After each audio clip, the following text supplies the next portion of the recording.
Welcome back to Right on Four Corners. I'm your host, DelSheree Gladden, and I'm here with a returning guest this week, Charlene Dietz, and we're going to be talking about her newest book, which is a historical accounting of the life of Margaret Brent. And the book is called The Spinster, the Rebel, and the Governor. And this is out through New Mexico publisher Artemisia Publishing. So nice to have you back on the show, Charlene. Go ahead and tell our listeners a little bit about who you are. Thank you, DelSheree. I really appreciate being a part of this. I think it's great what you're doing up there in the Four Corners. Hey, I am Charlene Dietz, and I have been totally raised in the Rocky Mountains of Colorado, and now I live in the Central Mountains of New Mexico. I started out teaching kindergarten and worked my way through high school and eventually served as a school administrator. So it seems like you have quite a few educators on your list, DelSheree. We Even have though we're lately, all yeah. retired. Yeah.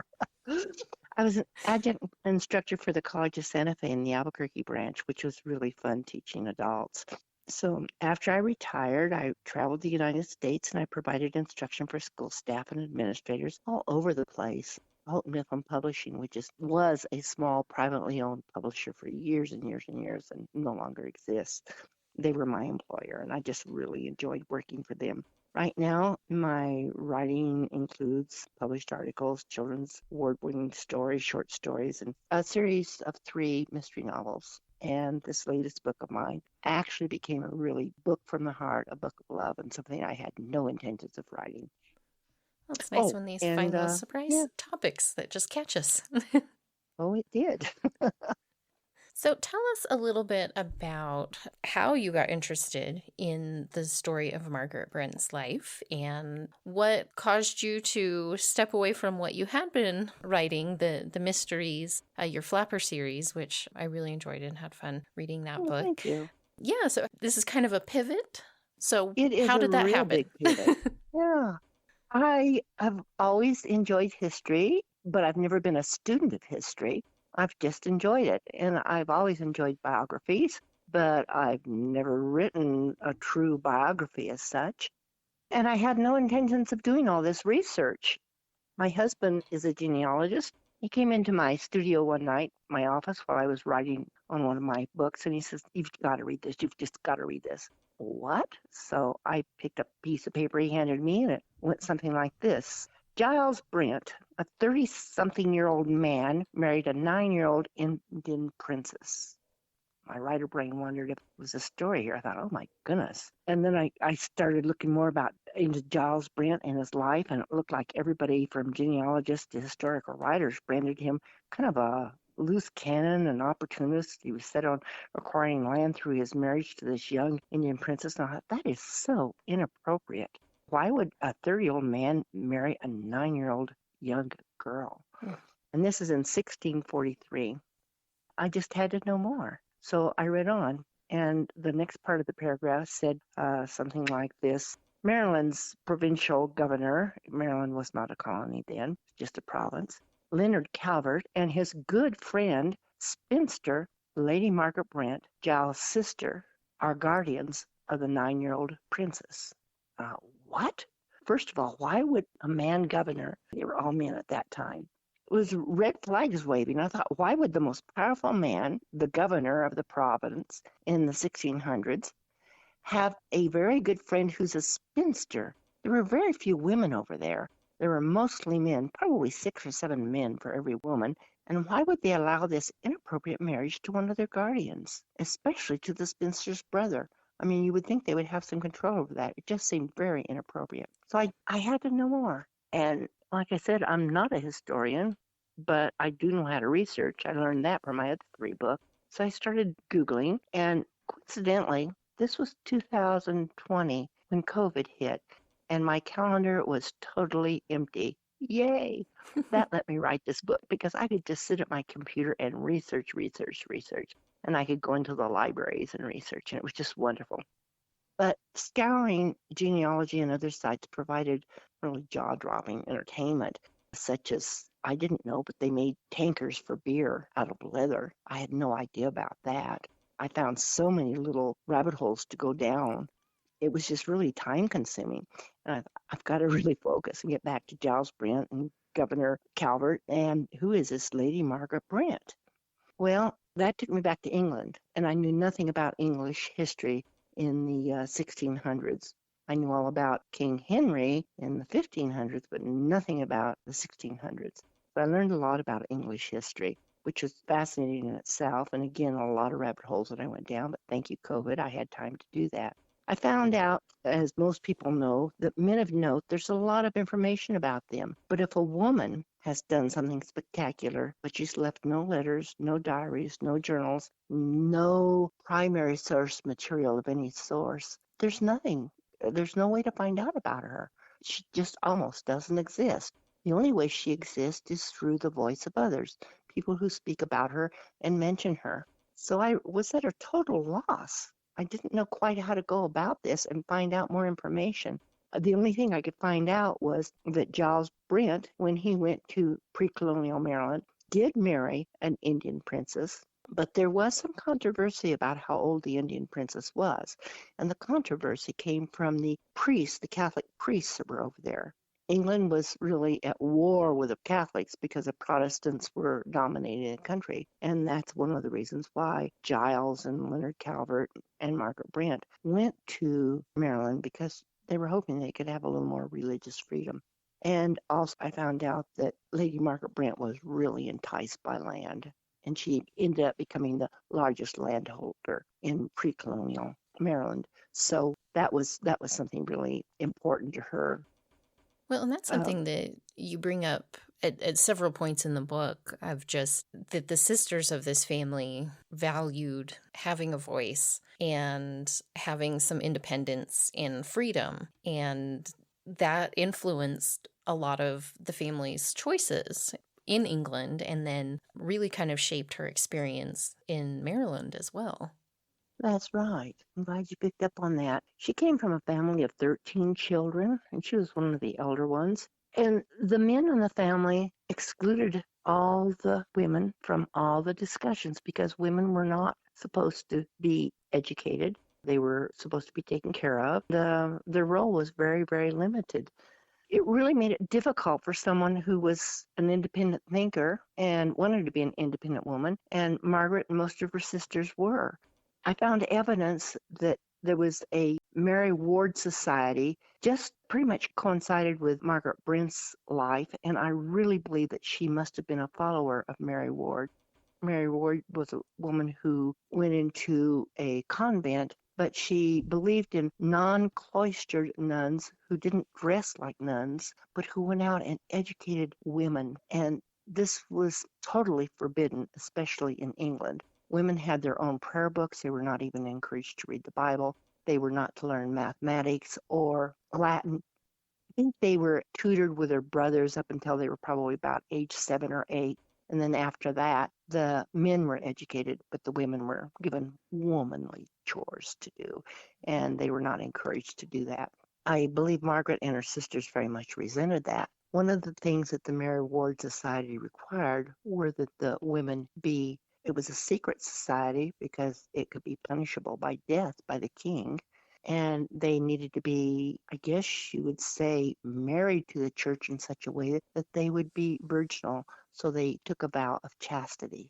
Well, when you think about a family of 13 and there are 5 sisters, the men in the family didn't know this. When they discovered that, they were horrified because their idea would be that their sisters would marry well and bear children. So that was quite a shocker to her family, I'm sure.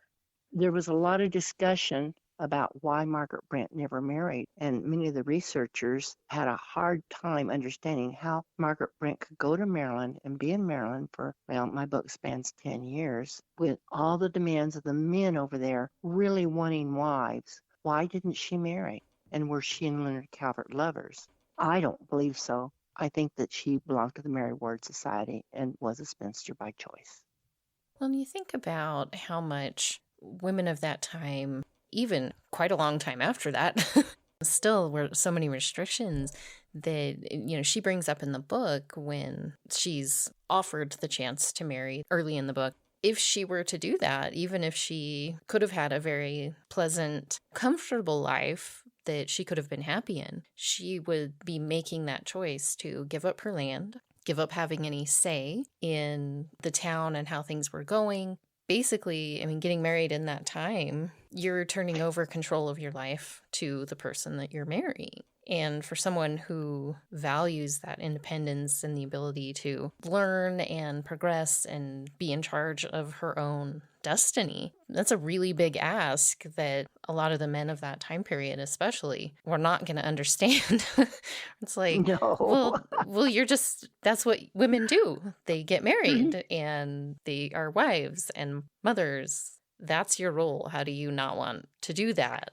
I imagine she was quite the puzzle for a lot of the people she interacted with. I am sure she was, because when she was in England, she had to be secretive. She and her sisters had to be secretive about visiting other women. And if they were a member of a Mary Ward Society, which I really, really believe they were. And one of the reasons why I believe she was because she knew Latin and she knew mathematics, or she couldn't have done what she did when she got to Maryland. And I'll talk about that in a minute, but she had to be proficient in those areas, or she couldn't have been so successful in presenting court cases. And what you're talking about is giving up her voice. They call that clovature. She gives up all of her rights. Everything that she owns becomes her husband's property. She's pretty much her husband's property.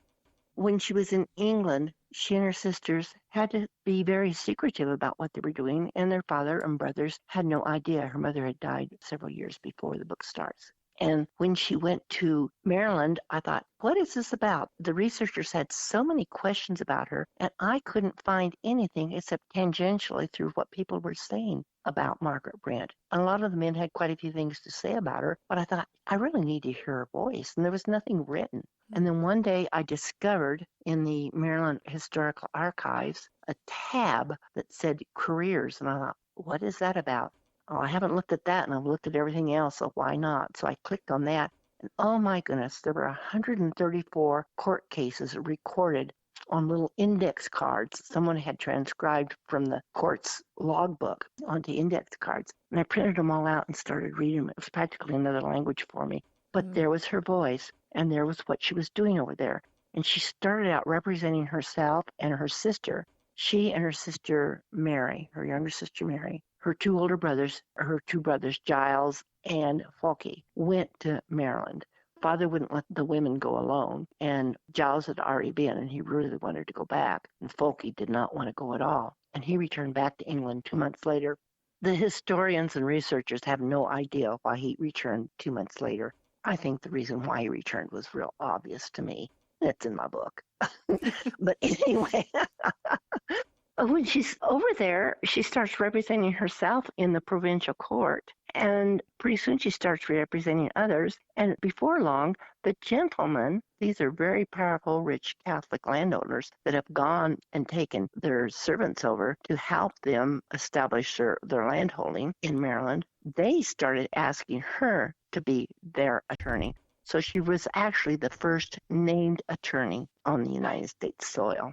These landholders who took over servants, they did it under what they call the headright system, where the servants would work to pay off the debt of the passage across the ocean for the chance to become free men and women and be part of the political system. They could become voters in the court and they could own land. And it was a pretty amazing process for them if they wanted to do that. Many of them elected not to own land because it was very hard to find other people to help you work it. And many of them elected to remain employees of their employers.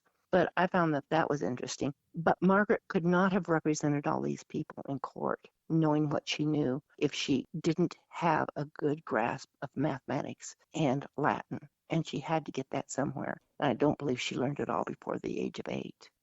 Yeah, that would be quite the task, that young, to retain all that and learn it. So, yeah, I mean, it does seem like you're on the right track with her being part of the Mary Ward Society and continuing to learn and then teach that to other people. It's interesting to see through the different time periods how women so often are kept in little boxes because of a lack of education. Right. If they don't And know how the world around them works and what those processes are, how do they fight against it? And I thought that was a really interesting theme throughout this book, that because she, in however that happened, continued her education and made these connections with people who could either teach her or help her gain access to this additional learning, she was really able to stand up for herself and for other people and work through the logic of the systems that she was stuck in. And you see that contrast with some of the people in Maryland who are just like, I don't even know where to start. I don't know how any of this works. How would I even approach? You have the one girl who her documents are burned, and she's just devastated because she has no idea what an alternate way of proving that her time of indentured servitude was up. And yeah, you'd see these different people throughout the story, that lack of education and understanding really creates so much injustice and unfairness for those who, are probably otherwise perfectly intelligent, capable people, but they don't know they how don't know to how to work in. navigate. Yeah. Right. And Navigate the system. exactly. And it really stood out to me just how much, even today, still, we still see that in communities that don't have great Oh, access to education or quality education, how much that still affects people's ability to succeed and navigate the world around them. very much so. Very much so. When I was deep in the throes of writing this book, I kept thinking, a lot of what I'm writing about, it's exponentially more of a problem back then because of how life was. It was just plain really hard for everybody, but it still can be extrapolated to what's going on today. And you're mentioning how men expected women to be certain ways and women were not supposed to have all these skills. And one of the reasons that the Mary Ward Society existed was when the men went off to war and they were killed, who was left to put the country back together again? It had to be mostly the women, and they had to know how to do things. And that was one of the reasons why that was such a, I think, successful little secret society. Another thing that you mentioned is men's expectations for women. Well, that's really, really alive and well today because when I was going through all the research for Margaret Brent, I came across a whole slew of questions in my mind that the researchers offered answers for, but they were only assumptions. And I put them in the back of my book because I thought it was so interesting. I think I answered all of them in a rather well, in a way that would be persuasive because of the deep internal conflicts that everyone faced and the emotional situations, which would cause people to act in a certain way. One thing that came out was they found out that there was a fort built around Margaret Brent's home. And the researchers said, well, that's explainable because Leonard Calvert, the governor, he built that fort when the Protestants rebelled against the Catholics. And since Leonard and Lady Margaret Brent were Catholic, he built the fort around the home so that could be the Catholic garrison. And I thought, wait a minute, isn't that kind of like building a boat out at sea? I mean, if you're in a rebellion, in a small area, how do you build a fort while you're trying to stay alive? And then the next paragraph, they didn't know where Leonard Calvert was during the rebellion. He disappeared the first few months of the rebellion. Well, if he disappeared, then how did he build that fort? That didn't make any sense to me. And nobody seemed to put that together as far as the researchers went. I think it's very clear that Margaret and Mary, the two sisters, had foresight that there was problems coming.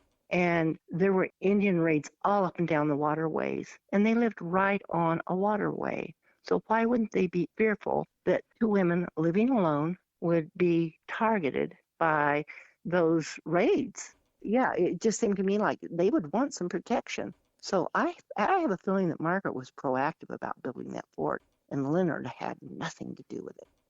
I would lean that direction as well. I mean, she seems to be a very forward-thinking woman, And you think about then, especially even today, the heightened awareness that most women kind of just carry through their whole life of who's around them, what are the potential dangerous situations that most men don't usually seem to consider in the same way because they're not targeted as often. That's so And perceptive. I think Yes. to be in that time period, I mean, that's got to be so much more. I mean, they didn't even have, legal recourse in a lot of situations. No, Didn't have a lot of rights. They could be treated poorly or attacked, anything like that. Like there often wasn't a way for them to be protected through legal means or even by their own family at times. Like there weren't a lot of rights for women. And so you think absolutely, two women kind of out there by themselves those first few years struggling to get going. And yeah, I'd be worried about my safety out there. You've got, like you said, the raiding going on, but also just at one point, Mary makes the comment of just being out and about. She often felt unsafe because there was this imbalance of men and women, and so many of the men are desperately looking for wives. And, desperately, yes. she could feel that pressure, that sense of danger just going about her day-to-day life. That, yeah, you add in the conflict between the two religions, the raids up and down, and just the general nature of being so exposed in a new land. I would want some protection around my house to make sure, you're not only keeping yourself safe, but also what they built, because that could be easily destroyed or taken as well. Absolutely. This whole book was a learning process for me. I have to say, I had only a scant knowledge of how our country was founded. In school, you're a retired teacher. I am a retired teacher, and we hear all these really nice little stories about separation of church and state and all these other things, but I had no idea why they came to be, what prompted them to happen.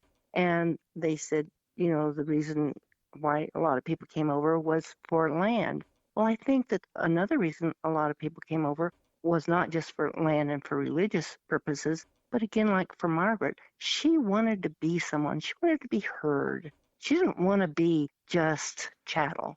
She wanted to be a real person that was seen. And she wasn't being seen in England. So I think there are a lot of reasons for that. But when I was doing the research, I kept thinking, oh my goodness, I had no idea why there was a separation of church and state. And when I found out that Lord Baltimore II, Leonard Calvert's brother back in England, was so fearful the Protestants would look at Maryland as being a Catholic-dominated province, that they were going to rebel, which they eventually did, that he wanted to take some of the power away from the Catholic Church there. And so he separated. Marriages were no longer a church function. They could be married in a church, but that was just a ceremony. The real marriage happened when they signed the document with a clerk. And the same thing for punishment. They took punishment away from the church and made it more of a civil thing. And I had no idea why. But doing this book was such an opening of my mind for the reasons for some of these things to happen. It also, everyone says, oh, it's a great American dream, going from nothing to something. And I'm thinking, yes, but how does that work? Where did that start? Why did they say great American dream? And then I looked at these indentured servants that came over who had 4 years of working for the employers. And then they were free from everything. So they went from nothing, just servants, with only their employers giving them food and shelter and the clothes on their back, to 4 years later, now they were free men and women, and they could take part in the society and even help govern the laws. And I thought, well, now that's the great American dream, if I've ever heard of it. Starting from absolutely nothing, working your way up, and becoming a part of the system, and going as high as you can possibly go. So all the way through, I kept thinking, oh, all these things that I learned back in 4th and 5th and 6th grade are now really starting to make sense to me. It is a pretty fascinating So process in history. Aside from an interesting story about this family, I learned a lot about the time period and how a lot of these processes got started, which I wasn't terribly familiar with. Interesting story, and you learn a lot from it as well, which is great. I think one of the things that really surprised me is she asked for the vote twice, Mm. 224 years before Susan B. Anthony. And she's never mentioned, very rarely mentioned. And the American Bar Association, every year in August, they have a big dinner in Chicago and they give out their Margaret Brent Award to 5 deserving women attorneys. And they've been doing this, since 1991. I think Hillary Clinton started it. And Ruth Bader Ginsburg, Sandra Day O'Connor, and all the women of note have been attorneys have pretty much received this award, but they really don't know much about her. All they know is what they see on Wikipedia, I'm afraid. And that's kind of scary. And there is one picture of a very haggard old woman superimposed over the state of California in a little video they do, which is a sweet little video. But I thought, California? They didn't even know about California in the 1600s. And so I asked the one of the main researchers at St. Mary's, the historic St. Mary's City where Margaret was. I said, "Do you think that that is Margaret Brent?" And he says, "Heavens, no." He said, "No woman would sit for a portrait like that in provincial Maryland." He says, "They're just trying to stay alive. They don't." Besides that, she was a young woman, and this is a very old-looking woman. Of course, hardships age people, but that wasn't Margaret Brent. It might have been a Margaret Brent, but it wasn't our Margaret Brent. So anyway, that was kind of fun. That's so interesting. Well, and Charlene, I have looked at the time. We are already to that point to start wrapping up. There's a lot about her life that hopefully people will take a minute to check out the books. She's a pretty fascinating historical figure. I, knew nothing about her before reading this, but pretty amazing woman that I think a lot of people would find very interesting and could learn more about. And Thank you very much. wanted to remind our listeners that the book is called The Spinster, the Rebel, and the Governor. And it's available pretty widely everywhere I looked. And I think it's available now, paperback, ebook, just about everywhere. Yes, and it's on audio too. Oh, Mhm. wonderful. Okay, great. I didn't realize it was And already out it's on Audible. anywhere, any of their retail book outlets will have it, Awesome. or they can order it. Well, and And I Charlene, love my publisher. good. They're great to work with. I always appreciate They them are. so Yeah. much. Where can people find you online to learn more about you and your books and stay up to date on everything? Okay. I'm on Facebook, and it's facebook.com, charlene.dietz.9/ but just Facebook, and you can find me. I also have a website. It's Inky Dance Studios, all one word, INKYDANCESTUDIOS.com. And my email is chardietzpen, PEN, at gmail.com. And I love visiting and talking with my readers, and answering questions. So thank you so much for having me on, Well, DelSheree. I really appreciate this. thank you for taking the time. I really enjoyed the chat, and I was glad I got the opportunity to read it. I hope people will take a minute to go check it out. Thank you.